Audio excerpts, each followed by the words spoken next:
Alright, Joe here, welcome back to We Need to Talk. Of course, this is the show that looks at football on the internet over the past 7 days. 7 days that have seen the weirdest goal celebration I've ever seen.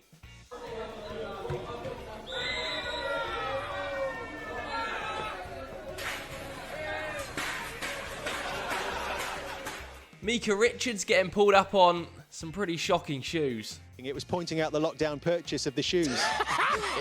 It's his pre-Corona virus purchase of these Louboutins he's got. And Chris Hamill taking pelters from Julian Lescott on the football social. There's a sentence I never thought I'd say. Listen, I can barely connect. Don't toy with me like that, Julian. Why do you got to be like program that? was about. I didn't think it was so stiff and so strict. I thought we jumped at each other when we read it. Anyway, today we need to talk about David Luiz.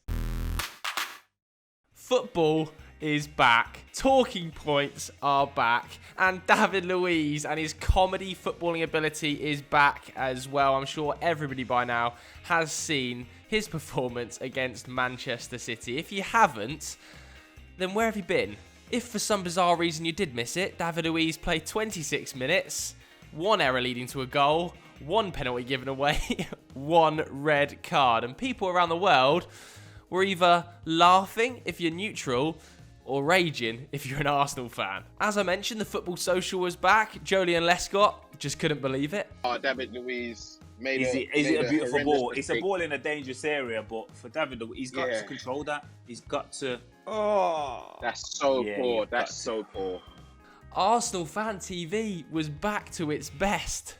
Look at this! What are you doing? Why are you doing knee? Why are you doing knee? I'm done half time, I'm done with, I don't want to talk over, I'm done with this dickhead. Luiz again. Oh my god, man. 0. You going to argue with that? Oh, and football Twitter. Yeah, obviously that's back like some freakish creature emerging. It's never really a good thing, but, you know, it's kind of entertaining.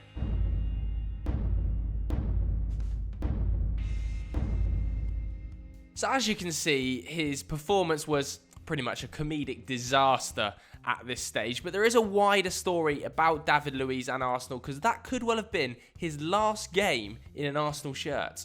That's because Luiz's contract runs out on June the 30th. Now, Arsenal do have the option to extend it for another year, but he's also going to be banned for 3 games, meaning that unless Arteta triggers that option, he's a goner. After the game, he was blaming the defeat not on his teammates, not on Arteta, on himself and the whole contract situation. It was pretty bizarre TV. It's not the team foul, it was my fault. I take the decision to play. I should take another decision the last 2 months. They didn't. So today is the team I think did well, especially after with the 10 men.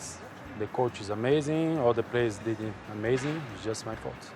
Now, some of you, like Dave Jackson here, might have said at the start of the season when Arsenal signed David Luiz that it's a good, cheap option. Well, it's not as cheap as you'd first think. £24 million they've shelled out for David Luiz. If you're wondering how that's broken down, The Athletic list it down here as £8 million in transfer fees, £6 million in agents' fees, that's eye-watering, and £10 million in salary. And I think it's fair to say his time at Arsenal hasn't been great, and I'm being pretty kind there. I mean, at Chelsea, he was putting up a red card every 160 Premier League games. At Arsenal, it's every 13. At Chelsea, he was giving away a penalty every 53 games. How about this for a stat? At Arsenal, he's giving away a penalty every 6.5 games. How?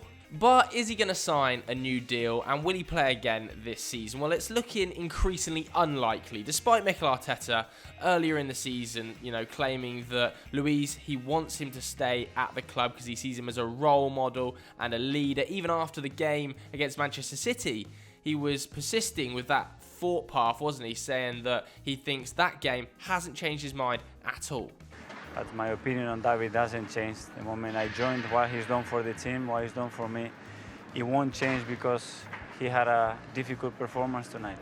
But come on, Mikel. Surely, after that calamitous performance, and with William Saliba arriving next season, they're not going to renew that contract. The wages are astronomical, and I totally agree with Jamie Carragher. I think that's the last we'll see. I mean, there is an option of Arsenal giving a contract, but there's no way David Luiz is getting a contract. And I said that before the game, really. So I think that's possibly the last time we will ever see David Luiz in the Premier League. Now, after the disastrous performance and David Luiz blaming it on, the whole contract situation and not having his future resolved, his agent, Kia Jurbachan, actually came out of the woodwork and spoke to TalkSport on the matter. He said, the situation from Arsenal's point of view will be resolved this week. I think it's just not Luiz's situation. There are several issues within the whole structure that will get resolved. Presumably, he's talking about Saka's contract running down, Aubameyang's contract running down, Cedric Suarez's contract as well. He goes on to say, the contract situation has dragged on not because of any reason or because of the will of David or Arsenal to finalise, but really the situation has occurred with this pandemic. So there we can see maybe there are external factors that have, affected David Luiz signing this new contract, but overall, surely they're not going to renew it after this performance, and £24 million kind of flush down the drain if they don't even make Europa League. Moving on to the good, the bad and the ugly. That is back because football is back. The good has to be all about players taking a knee for Black Lives Matter. That was a brilliant stand and one we're expecting to see across all teams this weekend. And I've got to talk about Marcus Rashford, the king, one of my favourite Manchester United players, one absolute idol. He has to win Sports Personality of the Year. 22-year-old hero and future Manchester United captain. The bad has to be about Hawkeye. Don't know how on earth that goal wasn't given to Sheffield United. I mean, the goalkeeper, like Chris Wilder says here, was literally, in his own net. I think he was in the alt end when he caught it or dragged it back. Hawkeye have come out to say there was an error with the software. Why didn't VAR just overturn it? It's mind-boggling. Absolute stinker. First game back as well. Moving on to the ugly, this one is all about the Brazilian Serie A because they are resuming play despite continued rises in COVID-19 infection figures. We can see Keisuke Honda here saying that on June the 16th, the infections were 34,918 and there were over 1,000 deaths. Am I crazy? I want to know a logical reason why we restart the league. From my perspective, Keisuke, you're not crazy at all. If you want to hear more about European leagues and stuff like that, go over to European Football Daily and watch Continental Club with Doogie Critchley and the boys. If you enjoyed this video, slap a like on it, hit subscribe. Thanks very much for watching. We'll see you later.